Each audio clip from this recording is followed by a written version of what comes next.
બિન ખેડૂતો માટે સૌથી મોટા સમાચાર। રાજ્યના મુખ્યમંત્રી ભૂપેન્દ્ર પટેલે બિન ખેડૂતો માટે ખેડૂત બનવાનો એક મોટો રસ્તો ખોલી નાખ્યો છે।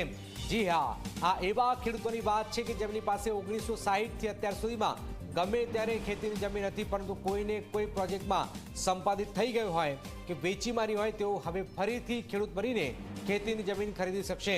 એટલું જ નહીં, જે ખેડૂતોએ પોતાની છેલ્લી બચેલી જમીન બિન ખેતી કરાવી દીધી હોય તો પણ તે પહેલા ખેડૂત હતો, એના આધારે કલેક્ટર પાસેથી ખેડૂતનું પ્રમાણપત્ર મેળવીને આગામી 3 વર્ષ સુધીમાં ગમે ત્યારે ગુજરાતના કોઈ પણ ખૂણામાં ખેતીની જમીન ખરીદી શકશે।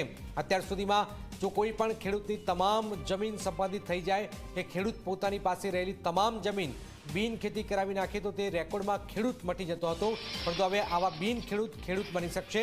ગુજરાતના તમામ શહેરો અને ગામડા લોકો માટે આ મહત્વપૂર્ણ સમાચાર છે। ખાસ કરીને એવા લોકો માટે આ મોટા સમાચાર છે કે જેમની પાસે ખેતીની જમીન હતી, પરંતુ પછીથી કોઈને કોઈ કારણસર ખેતીની જમીન વેચી દીધી હતી। હવે તેઓ એ દસ્તાવેજના આધારે ખેડૂત હોવાનું પ્રમાણપત્ર મેળવીને ફરીથી નવી ખેતીની જમીન પણ મેળવી શકશે, ખેડૂત બની શકાશે।